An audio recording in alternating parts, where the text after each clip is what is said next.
Shalom. We have now begun our weekly Torah portions in the second book of Torah, Sefer Shemot, the book of Exodus, and its first portion is Parashat Shemot. With the passing of Joseph, his brothers, and that entire generation, the era of the forefathers draws to a close, and as this first portion unfolds, Pharaoh decrees his genocidal declaration that all the male Israelite babies must be killed. The children of Israel are enslaved with crushing hardness, and the creeping darkness of Egyptian exile begins. Into this harsh reality, Moses, Moshe Rabbeinu as he is called, Moses, our teacher, is born. In an amazing twist of divine providence, Moshe had been raised in Pharaoh's palace of all places, adopted by Pharaoh's own daughter. As he grew, he learned of his people and their suffering, and he identified with them, and he went out to seek their welfare. Torah records the action he took against an Egyptian who was abusing one of his fellow Israelites. This act, in defense of his people and testifying to his sensitivity and his innate attribute of justice, it got Moshe into serious trouble with Pharaoh, forcing him to flee to the wilderness of Midian. There he met Reuel, aka Jethro, and married one of his daughters. One day, Moshe was shepherding his father-in-law's sheep in the wilderness of Chorev, when God called out to him from a burning bush, appointing him as his redeemer to deliver the nation of Israel from Egyptian slavery and exile. But now, open up your heart. In chapter 4 and verse 2, during God's conversation with Moshe at the burning bush, Moshe expressed his doubts that the people would believe that God actually appeared to him. So God said to Moshe, "What's that in your hand?" And Moshe answered, "A staff." Presumably it was the staff that he used when tending Jethro's flocks. And God said, "Cast it on the ground," and Moshe did so, and it became a snake. This is the first appearance, the first mention in the Torah of Moshe's staff. And here, God begins to introduce to Moshe to the concept of using the staff to perform signs and wonders as part of his mission. In verse 17 we read, "And you shall take this staff in your hand, with which you shall perform the signs." God explicitly instructs Moshe to use the staff as a tool for performing miracles, thus identifying the staff as being central to Moshe's mission. This is the staff that transformed back and forth to a serpent before Pharaoh and his servants. This is the staff which God commanded Moshe to lift to part the waters of the Red Sea, and that later will bring forth water from the rock and rally the people in their battle against the attack of Amalek. So just what is this staff exactly? Is it just an ordinary piece of wood, a shepherd's staff like shepherds use? Or is it something else? Because just a little later in this very same chapter, chapter 4, as Moshe is beginning his journey back to Egypt in verse 17, we read, "So Moshe took his wife and his sons, mounted them on the donkey, and he returned to the land of Egypt, and Moshe took the staff of God in his hand." How extraordinary. So now it's the staff of God? And this is the first time the Torah refers to Moshe's staff as the staff of God. Why now? Why just now, when Moshe mounts his family on the donkey and returns to Egypt? Not a very exotic or dramatic scene. And you should know that there's only one other place in the entirety of Torah where Moshe's staff is again referred to as the staff of God. But we'll get to that later. So is this the same staff that we started out with when God inquired, "What's that in your hand?" See, we already sense a certain duality. Is the staff's nature divine or ordinary? Some of our sages describe Moshe's staff as having a miraculous appearance. They teach that the staff was made of sapphire, the same sapphire upon which God himself engraved the original tablets of the Ten Commandments. Furthermore, they teach that each of its 4 sides was engraved with holy names of God, which were conduits for the miracles that were performed. But other authorities maintain that despite what may be its divine origins or miraculous properties, its appearance was ordinary. It was indeed a simple wooden staff whose only power was in the merit of Moshe's mission and divine command.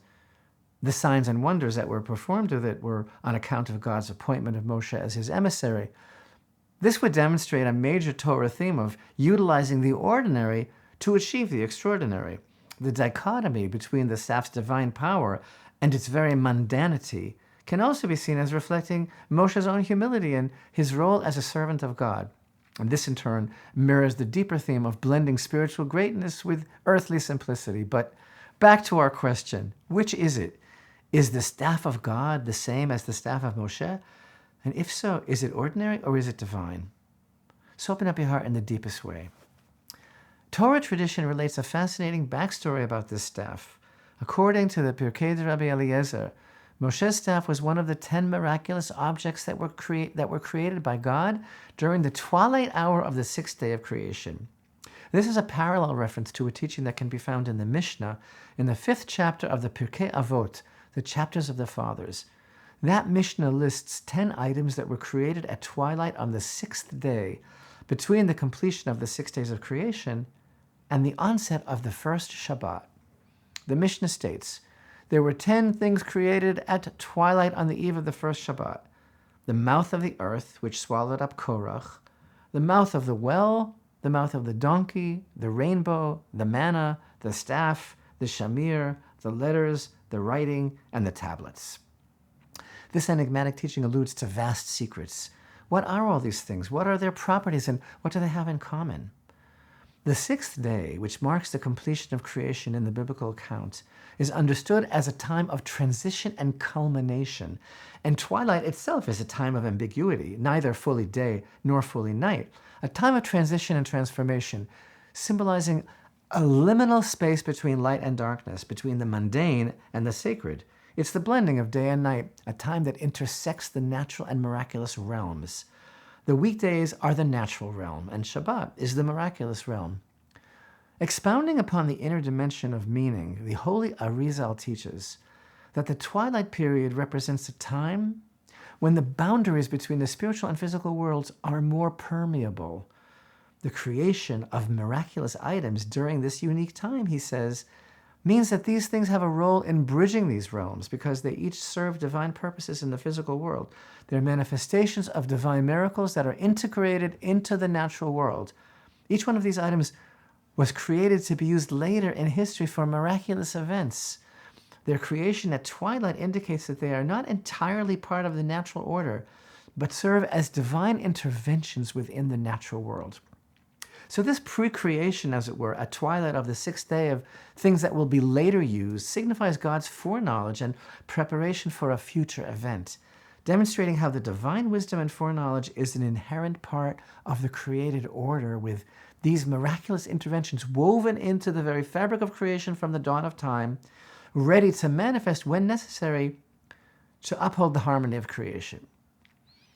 In the meantime, chapter 40 of Pirkei de Rabbi Eliezer continues and states, the staff that was created at twilight on the 6th day was given to Adam at the hour of his expulsion from the Garden of Eden. Adam gave over the staff as an inheritance to Hanoch, and Hanoch to Noach, Noach to Shem, and Shem gave it to Avraham. Avraham passed it on to Yitzchak, and Yitzchak to Yaakov. Yaakov brought it down to Egypt and gave it to his son Yosef. Now when Yosef passed away, all his possessions were confiscated by Pharaoh and brought to the royal palace. Fast forward a drop, Jethro, was one of Pharaoh's advisors. He saw the engravings on the staff, the holy names of God, and he understood its significance, and he also understood that it would eventually be wielded by the Redeemer of Israel who would perform miracles with it. When Yitro fled Egypt, he succeeded in taking the staff with him, and he planted it in the outer garden of his home. No man, not even the strongest Canaanite warriors, was able to pull the rod from the ground. Yitro vowed that he would give his daughter in marriage to the man who was able to extract this staff from the ground. When Moshe was brought into Yitro's house after intervening on behalf of his daughters, and he went out into the garden to pray, he saw the staff and what was engraved upon it, and he pulled it from the ground without the least effort.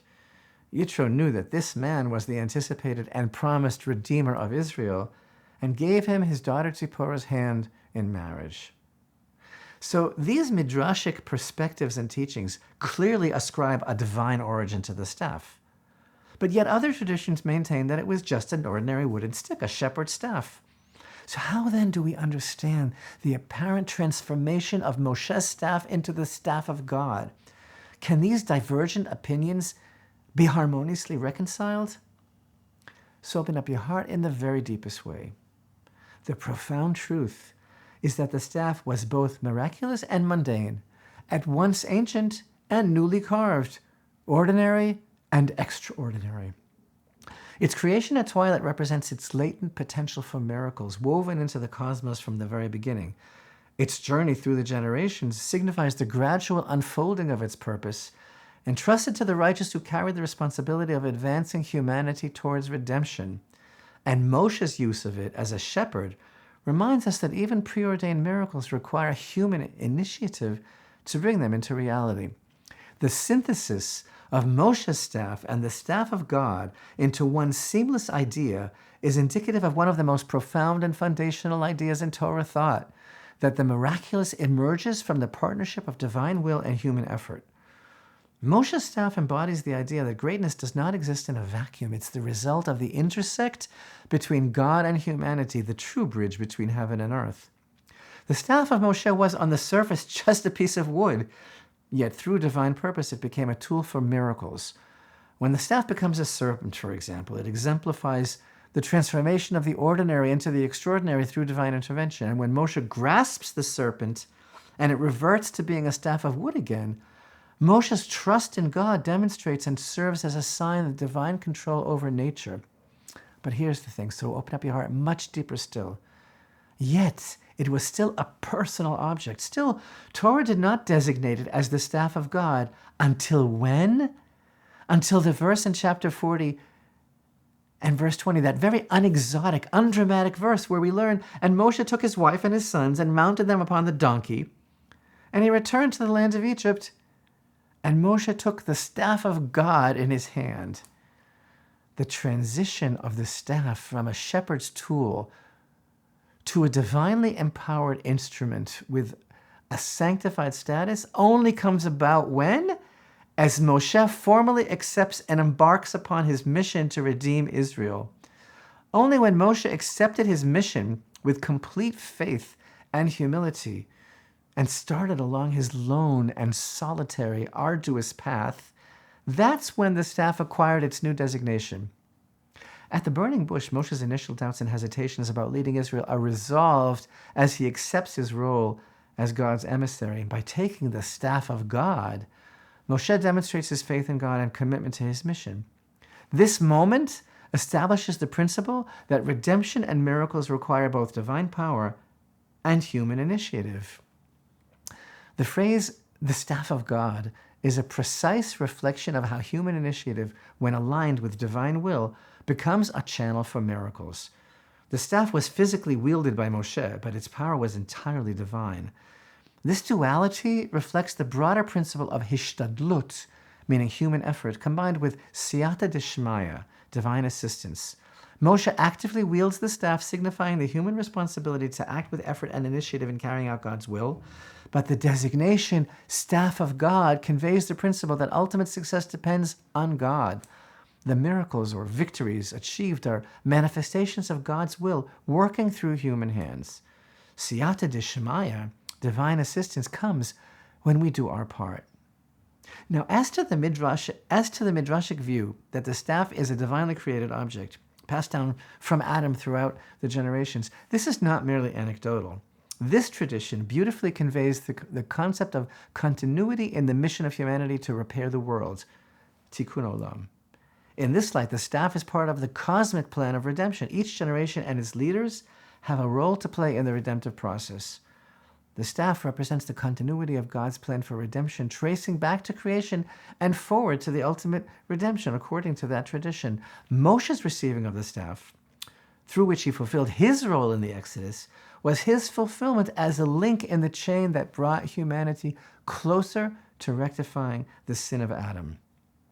But open up your heart even deeper still. As mentioned earlier, there's only one other verse in all of Torah wherein Moshe's staff is called the staff of God. The first is here in our portion, as we've discussed, at the beginning of his mission, and the other is also here in the book of Exodus. It appears in chapter 17 and verse 9, when the nation of Israel was attacked by the evil Amalek. In that verse, we read Moshe's words to Joshua, "Choose people for us and go do battle with Amalek. Tomorrow I will stand on top of the hill with the staff of God in my hand." This is deeply significant. In the battle with Amalek, Moshe ascends a hilltop and raises the staff heavenward as Yehoshua leads the people into battle below. This act once again unites human and divine agency. Yehoshua and the children of Israel fight Amalek in the valley, and their victory depends on their courage and strategy and strength.